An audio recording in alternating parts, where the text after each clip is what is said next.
Ever wondered if there are places on Earth totally off limits to us regular folks?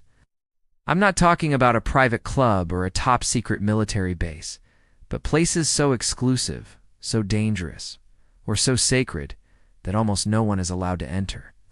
Well, get ready, because today we're embarking on a virtual tour of the world's most forbidden places. From islands teeming with deadly snakes to vaults holding humanity's greatest treasures, these are the locations you can only visit in your imagination. First up, let us travel to an island that sounds like something straight out of an adventure movie. Ilha da Quimada Grande, better known as Snake Island. Located just off the coast of Brazil, this place is so dangerous that the Brazilian government has made it illegal for anyone to visit.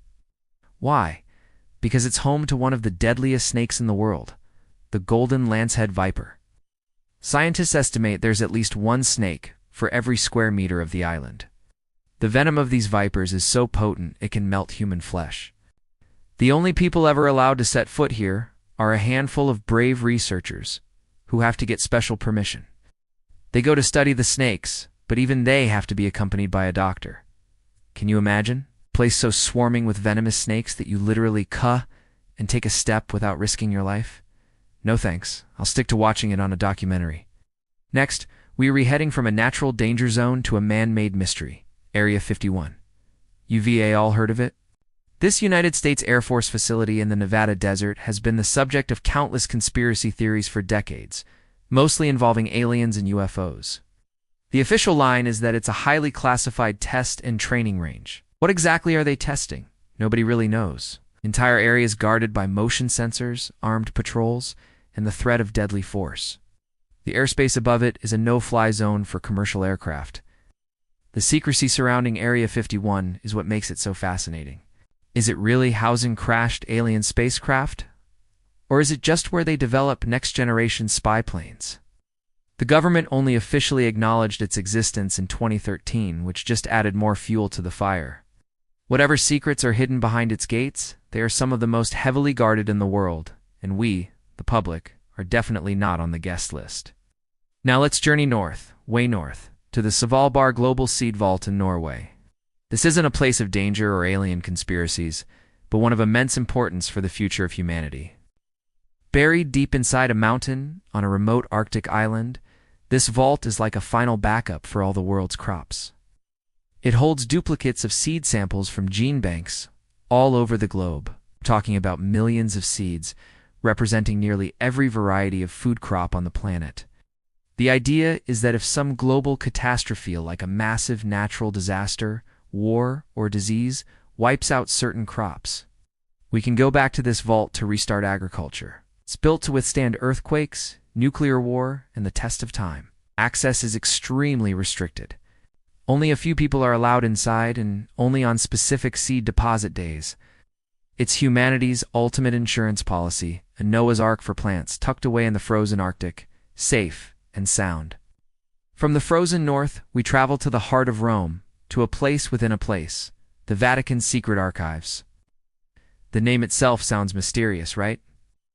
For centuries, these archives were completely closed off to outsiders, leading to all sorts of wild theories about what they contained. People imagined they held proof of alien life, forbidden historical secrets, or even predictions about the end of the world. The reality is a bit less sensational, but no less fascinating. The archives contain 53 miles of shelving, holding centuries of state papers, PayPal correspondence, and historical documents belonging to the Holy See. While they are untechnically secret, Timor Pope Leo XIII opened them to researchers back in 1881. Access is incredibly strict.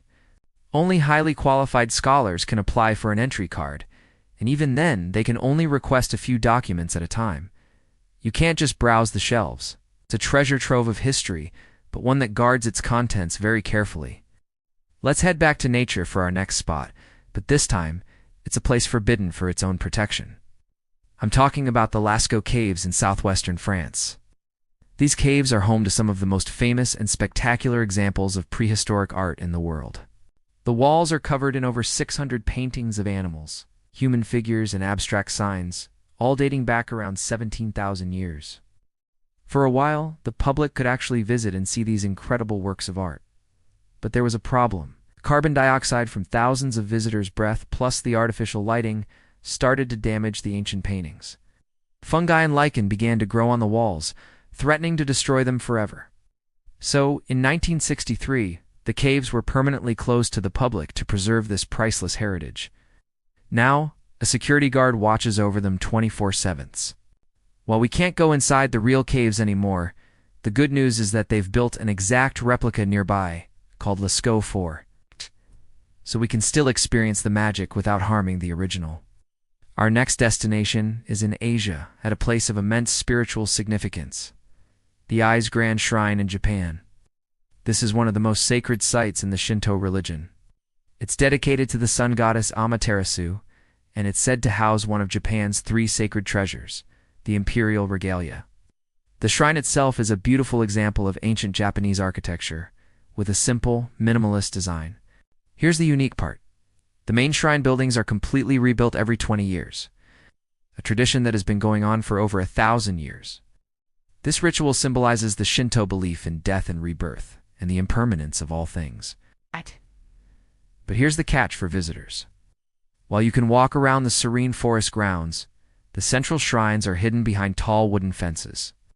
Only the chief priest or priestess, who must be a member of the Japanese imperial family, is allowed to enter. It's a place of deep reverence, kept pure and inaccessible to the outside world. Now, for a place that became forbidden overnight. The Chernobyl exclusion zone in Ukraine.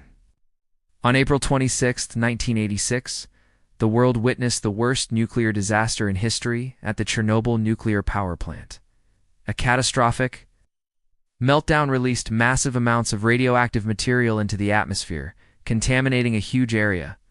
A 30-kilometer exclusion zone was established around the plant, and over 100,000 people were permanently evacuated from cities like Pripyat. For decades, it was a ghost town, a chilling monument to the dangers of nuclear power. The radiation levels were so high that entry was strictly forbidden. Today, things have changed slightly. While permanent residence is still banned, short. Guided tours are allowed in certain parts of the zone where radiation has decreased to safer levels. Still, it remains a dangerous place. You have to follow strict rules, carry a Geiger counter, and you can't touch anything. Nature has reclaimed the abandoned city, but the invisible threat of radiation remains, a permanent scar on the landscape. Let's move to a remote island in the Indian Ocean, a place that seems frozen in time. North Sentinel Island. This island is part of the Andaman Islands and is home to the Sentinelist people, one of the last uncontacted tribes in the world. They have lived in complete isolation for an estimated 60,000 years, rejecting all contact with the outside world. And when I say reject, I mean they actively defend their island with bows and arrows against anyone who comes near. Because of their isolation, they have no immunity to common diseases like the flu or measles, so contact could be deadly for them. To protect the tribe, the Indian government has made it illegal to go within 5 kilometers of the island. It's a fascinating and rare case where a place is forbidden not to protect us from what is there, but to protect the people there from us. It's a reminder that even in our hyper-connected world, some corners remain fiercely independent and untouched. Our penultimate stop takes us to the United States, to a private club so exclusive it makes all others look like a public park. Welcome to Bohemian Grove. Finally, we have a place that's a little different. It's not a physical location you can point to on a map, but an underground network, room 641A. Back in 2006, a whistleblower revealed the existence of a secret, unmarked room in an AT&T building in San Francisco. This room was allegedly used by the National Security Agency, the NSA, to tap into the backbone of the internet. Using a fiber optic splitter, the NSA was supposedly able to monitor vast amounts of internet traffic, including emails, web browsing, and online searches of millions of Americans. It was a massive surveillance operation happening in plain sight, yet completely hidden from the public. The existence of rooms like this raises huge questions about privacy and government oversight in the digital age. These data interception facilities are, of course, completely off-limits and among the most clandestine places in the modern world. So there you have it, from snake-infested islands and alien-rumored bases to sacred shrines and digital spy hubs. The world is full of fascinating places we can only dream of visiting. While we might not get to step foot in them, learning their stories is an adventure in itself. Which of these forbidden places would you most want to visit if you had an all-access pass? Let me know in the comments below. Thanks for watching, and if you enjoyed this journey into the unknown, don't forget to like, subscribe, and hit that notification bell for more adventures. See you next time.